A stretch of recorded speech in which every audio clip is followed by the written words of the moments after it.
Ora bem, muito boa tarde a todos. Venho aqui fazer o comentário, o regresso aos rescaldos, neste caso de uma semana que do ponto de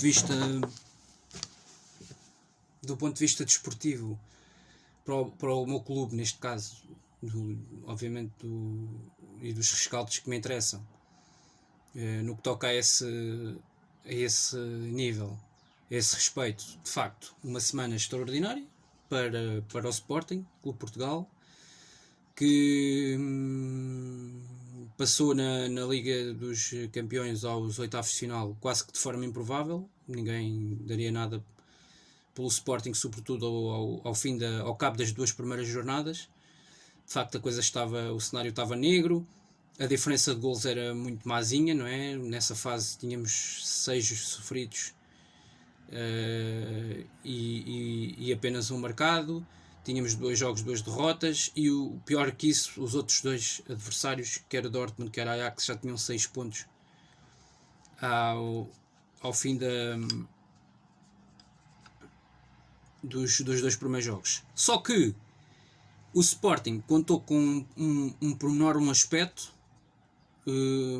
Eu acho que o sorteio não foi assim tão amigo, porque calharam 2 equipas que eram muito fortes e que tinham mais habituação na Liga dos Campeões nos últimos anos do que o próprio Sporting, que eram os casos do Dortmund e do Ajax. Portanto, a esse nível, o sorteio não era assim não tinha sido assim tão espetacular e tão favorável. Mas no alinhamento dos jogos e na calendarização dos jogos, na cronologia dos jogos, do meu ponto de vista, o Sporting teve um aspecto positivo, que foi, na segunda volta, ter feito 2 jogos consecutivos em casa e na viragem da primeira para a segunda volta da fase de grupos, ter os 2 jogos seguidos com a equipa mais fraca do grupo, o Besiktas. E acho que isso claramente, estes 2 aspectos deram muita vantagem à nossa equipa. Na primeira volta, jogarmos logo 2 jogos fora, tivemos a vantagem de ter 2 jogos seguidos em casa com o Dortmund e com o Besiktas, e acho que isso nos permitiu, deu-nos claramente vantagem. No meio de tudo o que foi mais negativo, que foi o sorteio, que não foi tão bom, assim, era um sorteio que ditava que houvesse equilíbrio entre as equipas. Desculpa. Ora, e depois, portanto, fazer aqui uma pausa. Como eu ia dizer, pronto, o Sporting. Eu estava a dizer que o nosso grupo era difícil, e ainda por cima, ao fim das primeiras 2 jornadas, já tínhamos levado com uma goleada em casa, que eu disse no início que os jogos em casa era fundamental ganhá-los, ou pelo menos não perder, e tu entras logo a levar 5. Um jogo logo desastroso. Depois vais a Dortmund, fazes um jogo completamente diferente, muito mais equilibrado, mas acabas por perder com um jogo que acaba por ser decidido nos detalhes. Num jogo em que até entrastes melhor, podias ter marcado primeiro, mas isto lá está, contra este tipo de equipas na Liga dos Campeões, tu tens uma oportunidade, tens que meter a bola na baliza. Um bocadinho aquilo que nós fizemos nestes últimos 3 jogos. E que fizestes com o Dortmund. A primeira oportunidade que tivestes em casa, fizestes o golo. Aquilo que não tinha acontecido na Alemanha, que tinhas criado igualmente boas chances e não fostes letal.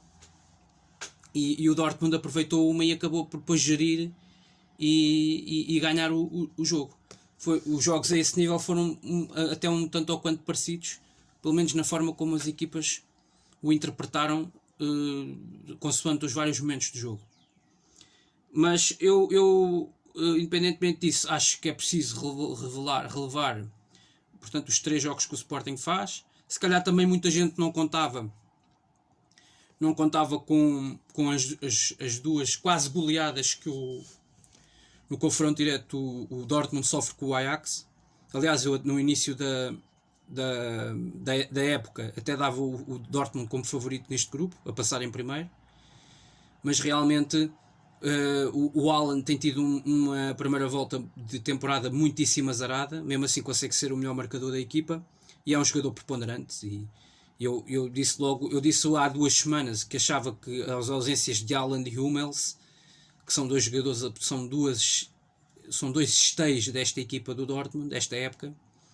Depois mais a ausência do Rafael Guerreiro, que também ninguém conseguiu compreender. Neste jogo em Alvalade, como é que o Guerreiro não joga e joga o Schultz. Enfim, é daquelas opções do Marco Rose que ninguém consegue entender.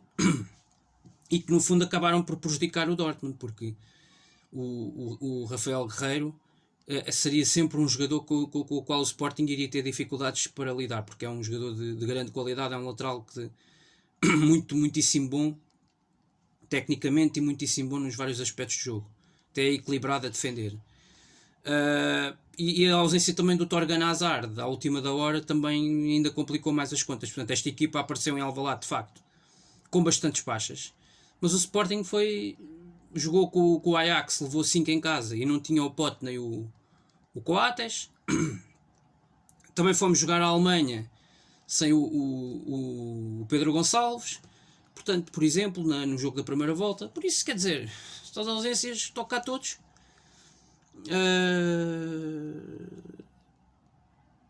O ano passado também apanhámos uma eliminatória da Liga Europa com o Lask Linz em casa, levámos 4 e também tínhamos uma série de jogadores infectados com o Covid. Isto faz parte, não é? E fomos eliminados muito por conta disso, porque o Sporting, com a melhor equipa, nunca teria sido eliminado em casa pelo Lask Linz. Mas isto é os tais problemas que vêm com o Covid e que nós não estamos, obviamente, preparados para eles. Não é? São os tais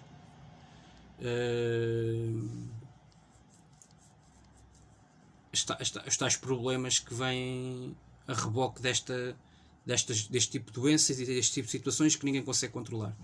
Dito isto, eu preferia começar este rescaldo, já depois desta nota introdutória, por falar sobre, só dar um lamiré sobre o escândalo que foi aquilo que aconteceu sábado. Já ouvi muitos passa-culpas, já percebi que a culpa vai morrer solteira, a responsabilidade vai morrer solteira do que se passou no sábado. Já se percebeu pelas posições tomadas pelas instituições com responsabilidade na organização dos eventos desportivos, na organização da liga, na organização dos clubes, na organização deste tipo de eventos.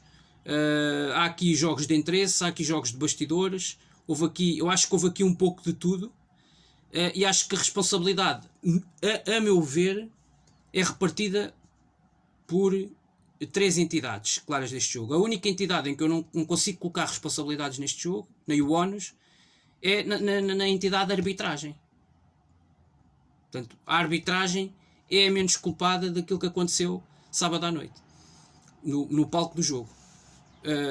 É a menos culpada, e obviamente os sócios e os adeptos dos clubes que se dirigiram ao Jamor para ir assistir a este jogo de futebol. Estes são os menos culpados, e os menos culpados não, estes não têm culpa nenhuma. Aliás, os árbitros, porque vão para lá, porque foram chamados para dirigir aquele jogo, e fazem isto para ganhar o seu, e os adeptos e os sócios porque pagam bilhete para ir ver espetáculo e para ir ver o seu clube jogar a bola. Ponto. Responsabilidades, sim, dos clubes. Responsabilidade dos clubes. Porquê? Porque Bessade e Benfica têm representantes dentro das suas próprias SADs e das suas próprias estruturas, que quando acontece nos inícios de cada época as assembleias, assim como acontecem assembleias para votar ou a favor ou contra determinadas personalidades dentro dos clubes de futebol e dentro das organizações, para votar nos estatutos, para votar nos orçamentos, para votar nisso tudo, os clubes têm representantes que vão a estas assembleias e votam a favor ou votam contra estes estatutos, estas leis que são criadas na Liga e que depois são legisladas. E que quando chega-se a estas alturas e são executadas. E chega-se a estas alturas e todos choram e não há responsabilidades. E há aqui um passa-culpas. Há aqui sempre estes discursos e estas justificações, esta vitimização permanente. Nós já chegámos ao ponto em que o próprio Benfica tem um discurso de vitimização, inclusive é do seu próprio presidente. Inacreditável. Quando o Benfica é um clube que votou a favor destes estatutos, quando o Benfica há um ano atrás tinha 17 ou 18 casos de Covid, chorou, fartou-se de chorar no jogo contra o Nacional, fartou-se de chorar, andaram meses a chorar, e passado um ano não deu exemplo. Dizem que sou o maior clube português, a maior potência desportiva nacional, que até há gajos da CMTV a dizer isto nos programas e que se pensa que são isentos. E depois, neste tipo de situações, o Benfica com o Rui Costa é que ia ser exemplar. É um clube que num ano vai 2 vezes para eleições. Reparem bem. Há 2 ou 3 anos atrás o Sporting é que era um clube desastroso. Agora o Benfica num ano vai 2 vezes para eleições. Reparem bem. Os impolutos. E não se passa nada naquele clube. São tudo uma cambada de santinhos. Estão ali. E há um ano choravam. E um ano depois, em vez de darem o exemplo no futebol português, pela primeira vez, não, faz exatamente o mesmo. Os Rui Pedro Brás da vida, que andou 10 anos na televisão portuguesa, a comentar na TVI sobre desporto, a dizer que isto, Bruno Carvalho era o maior criminoso, o maior mafioso, o maior ladrão. Chega ao Benfica, chega a um clube de topo e faz exatamente aquilo que o Bruno Carvalho fazia. Esta é que é a realidade. Andou a criticar o J. Marcos e o Pinta Costa durante anos e anos. Chega ao Benfica, faz exatamente a mesma coisa. Portanto, não venham chorar. Não venham chorar. Porque o Benfica, este fim de semana, tinha aqui uma excelente oportunidade para dar o exemplo e não deu. O Benfica tinha que dizer, não vamos a jogo nestas condições. Jogar 11 contra 9. Eu vou-vos dizer, meus amigos, eu ando a ver futebol com regularidade há 20 anos, não me lembro de uma coisa assim. Uma equipa, já vi coisas a falarem de casos de apitos dourados. Vi um dirigente afeta um clube a agredir um jornalista à saída de um estádio de futebol. Eu já vi tudo. E mais um par de botas. Já vi presidentes a fartarem-se de chorar a seguir a jogos com posts no Facebook e nas redes sociais. E a viverem quase nas redes sociais permanentemente e a falarem quase de 2 em 2 dias. De tudo e de nada, de tudo e um par de botas. Eu já vi isto tudo no futebol português. Porque eu tenho visto futebol português nos últimos 20 anos e o futebol português está no lodo. O futebol português está no lodo, permanentemente. Há sempre casos destes, não é? Um clube de futebol como o Futebol Clube Porto, com a responsabilidade do Futebol Clube Porto, tem gente, mete gente no banco, nos bancos de suplentes, gente que nos jogos do Porto estão sempre sistematicamente a saltar, praticamente entram dentro do campo. Ninguém daquela malta é castigada. Porquê? Porque isto é tudo movido a dinheiro. Como é que o presidente do Bessade diz uma coisa às 5 e tal da tarde, neste dia de sábado, antes deste Bessade Benfica, quando ele próprio já sabia que havia estes casos todos de Covid no Belenenses, não é? E depois, ao intervalo, depois de estar a levar 7-0, vem com um discurso completamente diferente. Mas o que é isto, pá? Não gozem com a cara das pessoas, pá. Não sejam vítimas, não sejam chorões, pá. Isto é uma vergonha, pá. Isto é uma vergonha, é das páginas mais negras do futebol português. Qual apito dourado, qual quê? Isto é vergonhoso, completamente. Vem com discursos de vitimização. Chorões. Andam anos e anos a dizer que o Sporting são os chorões e não sei quê, e o Porto que é o clube que rouba e que vive da corrupção. Quando depois fazem isto, têm uma oportunidade para dar o exemplo e não dão. É uma vergonha, pá. Vergonha são todos, estão todos metidos no mesmo saco, pá. Não todos a ler da mesma cartilha. Já que é uma palavra tão usada nas televisões e tudo, andam todos a ler da mesma cartilha, pá. São todos... Ninguém tem telhados de vidro. Ninguém tem telhados de vidro. Isto é um futebol português que está todo envolvido neste lodo. Isto é uma vergonha, pá. Como é que é possível?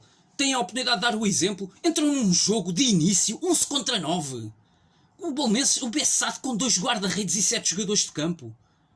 Uma vergonha, pá. Isto é uma vergonha. Eu nunca tinha visto nada assim, pá. Isto é escandaloso. Claro que aos 26 segundos já estão a mamar um golo. E acha-se isto normal? Com um jogador que nunca jogou na equipa principal do Bessade a meter a bola dentro da própria baliza. Eu pergunto, isto é normal? Isto é alguma coisa do que se passou ali? É normal naquele dia de sábado? Pá, para mim nada disto é normal. E o Benfica, em vez de dar o exemplo, que dizem que é o tal clube impoluto, chega-se à hora da verdade e vão para campo e não pedem o adiamento do jogo. Coisa que andaram a pedir o ano passado, antes do jogo com o Nacional, antes da Taça da Liga, mas agora, quando tiveram a oportunidade de darem o exemplo, não deram. Os grandes génios da filosofia, da moral, da ética desportiva, tudo isso. Onde é que estão? Onde é que estão agora? Onde é que estavam no sábado? Onde é que eles estavam? Entraram lá para dentro 7-0, 10-0, 14-0. É muito bonito. Isto é que é muito bonito. Isto é que é muito bonito. Tirarem partido desta situação, para encherem os bolsos, e para ganharem e para tentarem ganhar mais 3 pontos. É que este jogo não vale mais do que 3 pontos. Se o Benfica pensava que ganhar por 7-0 ou 14-0 dava acesso a 6 pontos, mais 6 pontos na classificação para ver se ultrapassava os rivais, não dá. É que não dá. E portanto, isto é uma situação que é... e depois os presidentes dos dois clubes a virem falar no fim. Claro, depois eu também queria dizer, já agora acrescentar, que a responsabilidade também é da Liga. A responsabilidade principal é da Liga. E deste senhor chamado Pedro Proença, que para mim nunca teria iniciado um segundo mandato. Nesta instituição. Nunca na vida teria iniciado um segundo mandato. Este senhor. Nunca. Ok? Este senhor nunca tinha tido condições, já no final do primeiro mandato, para começar um segundo mandato. Nunca, na vida. Portanto, isto é tudo estapafúrdio neste futebol português, que leva a que um homem destes consiga iniciar um segundo mandato. É tudo tão mau, e está tudo tão instalado no lodo, e está tudo tão confortável no meio do lodo, do charco, que ainda se acha normal e aceitável se iniciar um segundo mandato com esta figura. Portanto, isto está tudo errado. Está tudo errado. Está tudo errado como aquele Fernando Gomes na Federação Portuguesa de Futebol, porque todos esta gentalha toda é movida por dinheiro, é movida por interesses, andam aqui interesses de bastidores, que é vergonhoso. Numa semana em que o Sporting apura-se para os oitavos de final da Liga dos Campeões Europeus pela segunda vez na sua história, não há uma referência ao Sporting. Isto é um escândalo. Isto é outro escândalo. Não há referências ao Sporting. Não há programas... não perdem tempo nos programas de televisão 20, 30 minutos a falar do Sporting e de um feito notável. De um feito notável que é chegar aos oitavos de final da Liga dos Campeões pela segunda vez na sua história. Que é das melhores coisas. Um Sporting que em 21 jogos tem 17 vitórias. Em 21 jogos tem 17 vitórias. Leva 11 vitórias seguidas. Não, os tais jornalistas como é que se diz? Os comentadores desportivos, alguns antigos jogadores de futebol, alguns antigos jogadores que passaram pelo Sporting, alguns que passaram pelo Sporting, os tais jornalistas que despem a camisola quando vão falar em direto na televisão. Não vejo uma referência ao Sporting a apurar-se para os oitavos de final. A primeira equipa portuguesa a conseguir tal feito. Qual é que é a resposta desta gente nas televisões, nos tais programas desportivos? E vamos esperar para que os outros passem. O Sporting acabou de passar, mas a resposta deles, assim que acaba o jogo do Sporting em Alvalade com o Dortmund. O Sporting não ganhou o Besiktas desta vez. Ganhou o Dortmund. Porque há 3 semanas era o Besiktas que era uma grande porcaria. Que era o Besiktas que era desastroso, taticamente não jogavam absolutamente nada, era uma equipa que não sabia defender. Hoje foi com o Dortmund, com o Borussia Dortmund, segundo classificado da Bundesliga. Por acaso está a 1 ponto do primeiro, que é o Bayern na Liga Alemã. Só por acaso. Esta equipa que não joga nada está a 1 ponto do Bayern de Munique da Bundesliga. Reparem bem. Vejam lá. Ainda agora foi a casa do Wolfsburg, que também está na Liga dos Campeões, ganhou 3-1.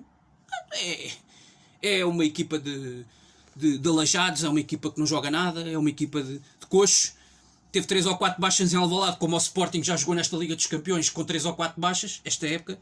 Mas quer dizer, disso não falaram na altura. Mas agora já falaram das baixas no Dortmund. Pá, eu acho piada. Eu sinceramente, nos programas, hoje em dia, nos programas na televisão, por isso é que eu vejo menos televisão, parte-me a rir. Aquilo só dá para rir, aquilo é uma autêntica comédia. Quer dizer, acabaram com os programas desportivos os dos últimos 10 anos, que aquilo ofendiam-se uns aos outros, aquilo era uma desgraça, andavam 2 horas a falar de um lance, de um lance em fora de jogo ou de um lance dentro de uma área de um jogo de uma equipa grande, e não falavam do futebol, do jogo, da parte da componente tática. Estes fazem exatamente a mesma coisa.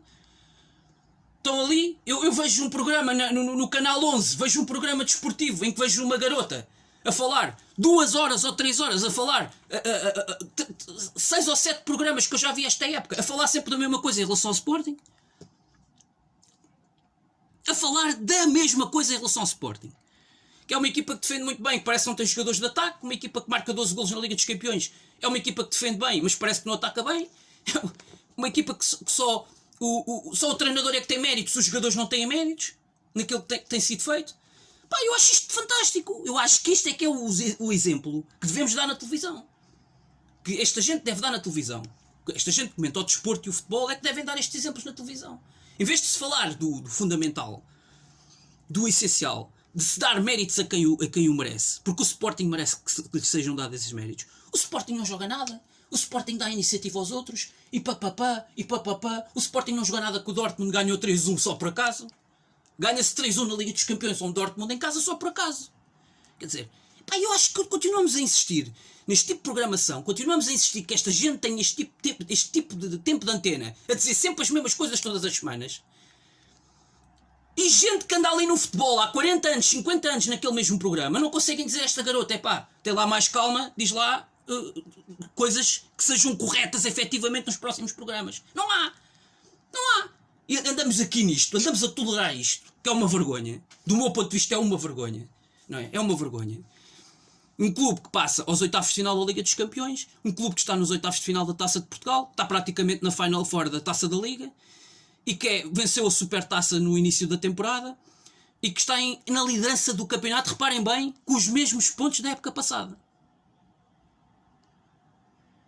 100 derrotas em 12 jornadas. O Sporting, eu estava aqui a fazer as contas, desde a última vez que foi à Luz e que perdeu, no final da época passada, a 33ª jornada, estamos na 12ª, vai voltar à Luz à 13ª, desde que veio da Luz, o Sporting teve 11 vitórias e 2 empates no campeonato. Eu só estou a falar do campeonato. Portanto, já deu a volta, vai outra vez à Luz, 11 vitórias e 2 empates. O clube não ia fazer nada, porque este ano ia haver a pressão dos adeptos na bancada, não ia haver casos de Covid nos outros clubes. Tudo isto se está a comprovar? Não. Tudo isto está-se a ver que não está a acontecer, ou seja, que não está a haver casos de Covid nos outros clubes com a cadência que houve o ano passado. Está-se a comprovar que os adeptos regressaram ao estádio. Está-se a comprovar que o Sporting tem 2 jogos por semana este ano, e esses ciclos como os outros, e foi o primeiro a apurar-se para os oitavos de final da Liga dos Campeões. Não é? Não se está a comprovar nada do que os arautos da desgraça andavam a dizer a época toda o ano passado. Só que esses mesmos agora andam caladinhos que nem ratos. Por que será? Não é? Por que será? Porque realmente o Sporting Clube Portugal é o clube mais desrespeitado deste panorama desportivo em Portugal.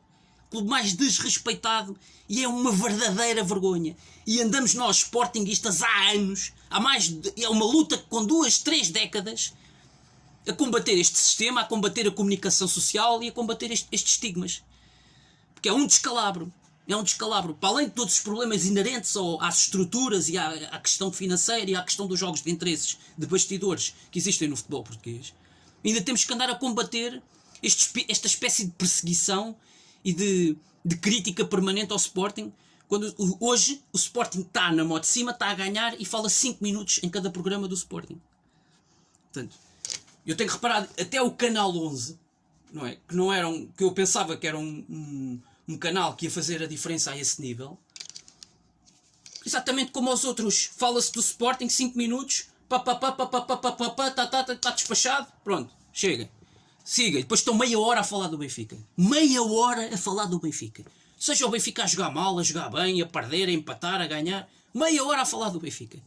E de facto, quer dizer, numa semana em que o Sporting acaba de se apurar para os oitavos de final da Liga dos Campeões e continua na liderança, o Sporting com 11 vitórias seguidas em todas as competições, 11.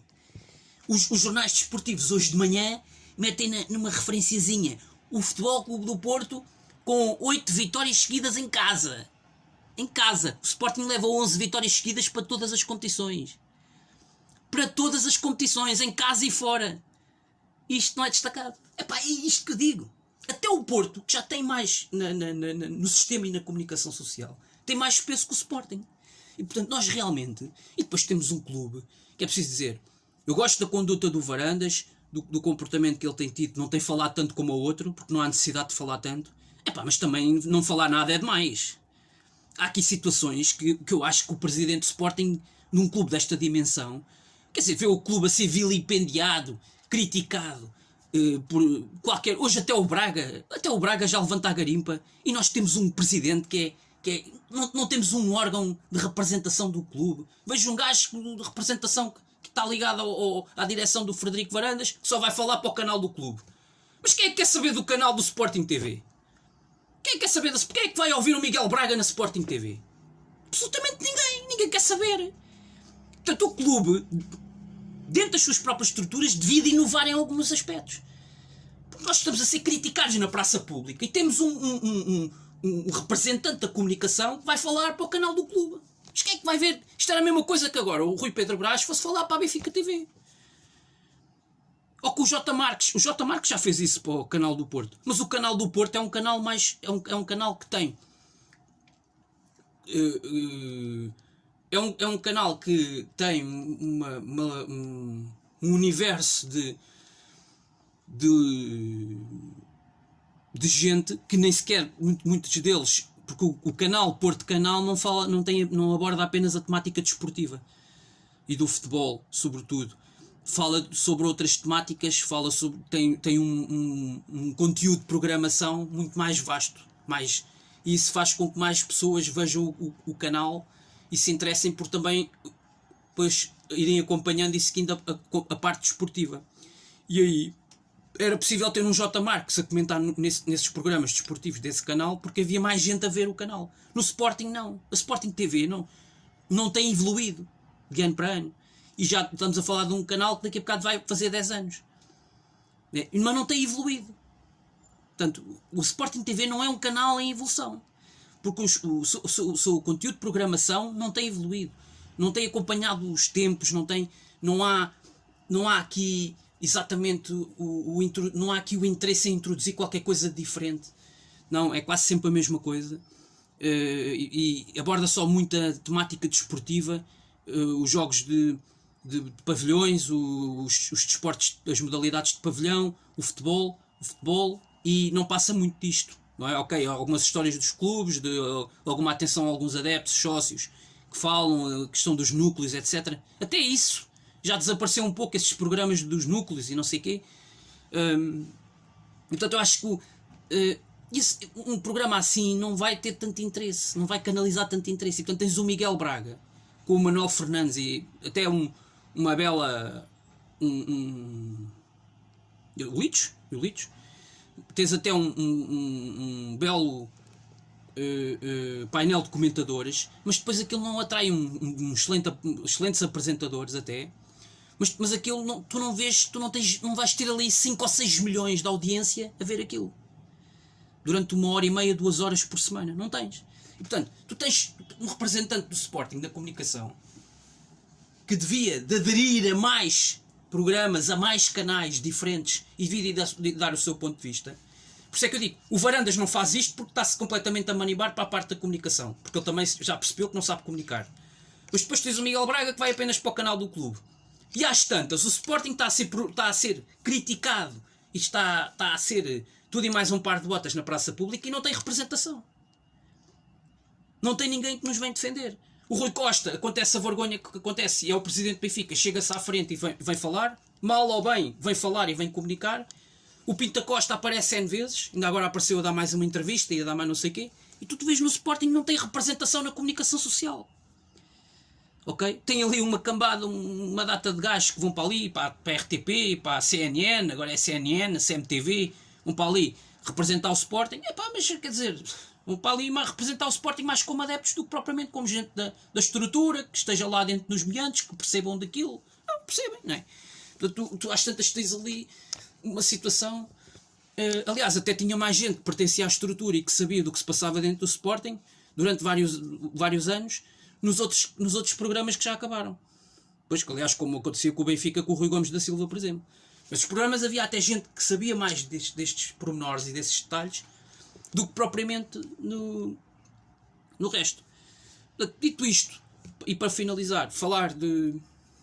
Eu não vou falar muito dos jogos, porque, sinceramente, para ir mais ao detalhe aos jogos, só passar a também dar assim uma passadela, um lamiré. Eu queria dar esta minha nota do assunto do momento, que foi aquela vergonha que se passou no sábado, e acho que já disse tudo, de uma forma resumida. Para mim, responsabilidades repartidas, Liga e os clubes, Benfica e Bessade neste caso, que eram os envolvidos nesta situação. Mas a Bessade, a SAD, a direção, os representantes, os tais chamados, para mim a responsabilidade é de quem? É dos dirigentes, da parte diretiva do clube. Não é os jogadores, claramente, não é os jogadores, não estou a referir-me, quando eu falo do Bessade não falo dos jogadores, falo da parte diretiva, dos responsáveis do clube, daqueles que têm que falar, daqueles que têm que administrar, esses, daqueles que têm que comunicar, ok? Daqueles que têm que fazer contas, daqueles que têm que aprovar, daqueles que têm que ir às reuniões da Liga e que têm que falar com os outros clubes. É desses que eu falo, não é dos jogadores, não é dos adeptos e sócios que ainda existem deste clube Bessade, é dos outros, de todos os outros, daqueles que andam, que não jogam à bola, daqueles que não sabem o que é dar um pontapé numa bola. E portanto, esse é que tem responsabilidades, do meu ponto de vista, não é? E esses é que são visados. Como a mesma coisa acontece no Benfica. A culpa não é do Darwin, que marca 3 ou 4 golos neste jogo. A culpa não é do Seferovic, que mete uma bola lá dentro, depois de uma semana em que foi imensamente criticado. A culpa não é do Pizzi. A culpa não é... Não, a culpa é quem está na direção do Benfica, que tem representantes que vão para estas assembleias da Liga e que aprovam estes regulamentos, que aprovam estes estatutos. Esses é que são os visados aqui nesta questão, quando acontece o mal, quando acontece o problema no futebol português. Portanto, do meu ponto de vista, isto está arrumado. Relativamente ao futebol, uma semana extraordinária, o Sporting ganha.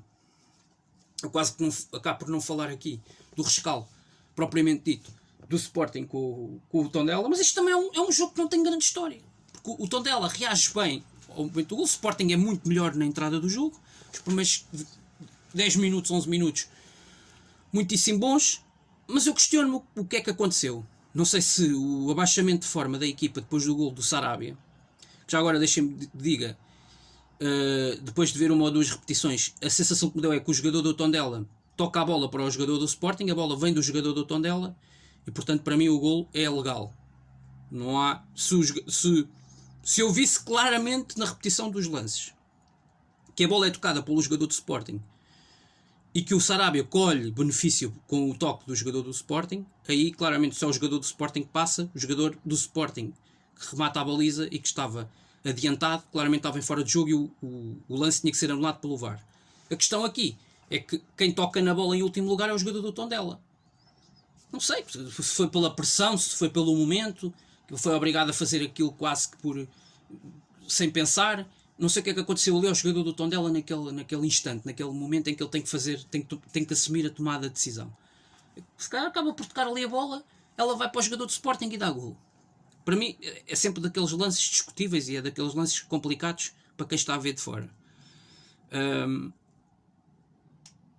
Depois o Tondela tem uma reação positiva. O Tondela joga é das equipas por acaso que eu tenho visto que até me dá mais prazer de ver jogar a bola. Por exemplo, enquanto que este ano, porque o ano passado não jogavam absolutamente nada à bola, e este ano têm jogado melhor. Eu já tinha visto o Tondela na Luz e tinha feito uma excelente primeira parte. Com o Futebol com o Porto entraram até muito bem e até entraram a ganhar, tiveram a ganhar ao Porto em casa. Portanto, é uma equipa difícil, é uma equipa que gosta de jogar um bom futebol, gosta de disputar o jogo pelo jogo, e tem um futebol positivo. Tem alguns jogadores que vieram das equipas grandes e que beneficiaram também uma melhor qualidade do jogo da equipa, no geral. Acabam por ter melhores jogadores, porque são jogadores que vêm de formação das equipas grandes, e isso nota-se. E faz uma exibição agradável. A primeira parte do Tondela é muito aberta, o jogo é muito aberto, não é um jogo... Não vi o Tondela em Alvalade com a postura, por exemplo, que vi o Marítimo. E o Marítimo para mim joga muito pior que o Tondela, como o Bessade joga muito pior que o Tondela, como há outras equipas na Primeira Liga. Até na minha opinião o próprio Gil Vicente joga pior que este Tondela. Este Tondela, para mim, não é das piores equipas neste momento da Liga. Já achei noutras épocas que era a pior equipa da Liga, neste momento para mim não é. Acho que este ano o Bessado está muito, muito abaixo. E há aqui o Moreirense também não tem. O Moreirense tem jogado muito pouco à bola. Portanto, acho que há aqui 3 ou 4 equipas ou 5 que jogam muito pior esta temporada do que este Tondela. Para mim, o Tondela, neste momento, eu diria que joga um futebol tão agradável como, por exemplo, o Vizela. Não é? Em termos do jogo, em termos da qualidade dos jogadores que tem. Nós temos que ter sempre presente essa situação. Isto não é um clube que gaste 150 milhões em jogadores. À partida nós temos que perceber isto, não é? Para o dinheiro que podem gastar nos mercados de transferência e para aquilo que podem ter, o futebol que o Tondela faz, que joga, disputa, que propõe para o jogo, é interessante. É um futebol de qualidade, é um futebol de posse. Gostam de ter uma estratégia ofensiva, mas por vezes também é importante ter alguma segurança defensiva. E a esse nível, obviamente, é uma equipa que tem mais dificuldades, e a jogar na casa do campeão nacional, evidentemente que nos momentos em que o Sporting apertasse, provavelmente ia ter mais facilidade em chegar à área e em chegar às zonas de finalização. E com boas entradas, quer na primeira, quer na segunda parte, o Sporting acaba por decidir o jogo, com 2 lances de qualidade. O lance do segundo gol é um lance mais de uma fantástica jogada e de um fantástico desenvolvimento da jogada por parte do Pote, não é? Que define muito bem, senta ali o adversário e ainda oferece a bola ao Paulinho com grande qualidade, com grande categoria. E a segunda parte do Sporting é muito mais afirmativa, mas eu não consigo compreender como é que o Sporting tem ali meia hora em que parece que está à espera de ver o que é que o jogo dá. E a verdade é que o Tondela, em 3 transições rápidas, com qualidade, com a bola sempre ali ao primeiro ou ao segundo toque, a circular muito bem a bola, a sair muito bem desde trás, desde o seu meio campo, várias vezes, com um jogo apoiado, não é chutão para a frente de qualquer maneira, não. Um jogo apoiado, circulação de bola, qualidade técnica individual daqueles jogadores. Estamos a falar de João Pedro, estamos a falar do Tiago Dantas, qualidade técnica, jogadores claramente com o João Murilho, claramente, não é? João Murilho já há muitos anos está na Primeira Liga nesta equipa do Tondela, e eu sempre tenho achado que é sempre dos melhores jogadores desta equipa. Acho que nessa melhor fase do Tondela no jogo, ofensiva sobretudo, faltou ao Tondela, do meu ponto de vista, para já ter um melhor finalizador na frente, e depois faltou, do meu ponto de vista, ter Salvador Agra neste jogo, para carregar a equipa para a frente e nesses momentos de transição ser um jogador mais eficiente. Eu lembro-me que o Tondela no Estádio da Luz, no jogo da primeira volta, na Luz, na primeira parte, que é muito mais bem conseguida pelo Tondela do que na segunda, existe mais Tondela ofensivamente. A primeira oportunidade que tem no jogo, fazem golo, que é uma transição rápida que exploram num dos corredores do Benfica, e é o Agra que vai finalizar e fazer o golo, e transporta e leva a jogada para a frente. E acho que esse Agra fez falta neste jogo, nesses momentos melhores do Tondela, em que o Tondela estava mais fresco e conseguia sair para o jogo na primeira parte, e faltou. O Sporting teve de facto um abaixamento de forma que eu não sei se se explica pelo cansaço e pelo desgaste do jogo a meio da semana. Acho que em parte sim. Por outro lado, o Tondela teve mais tempo a preparar o jogo, equipa mais fresca, e a estratégia foi boa. Foi de uma equipa que não quis jogar aqui com o autocarro, quis jogar para a frente. Depois da segunda parte teve mais dificuldade, o Sporting entrou mais pressionante, durou o tempo em que esteve por cima no jogo na segunda parte, durou mais tempo do que tinha acontecido na primeira parte. Tinha sido apenas até ao golo e depois parece que a equipa desaparece do jogo.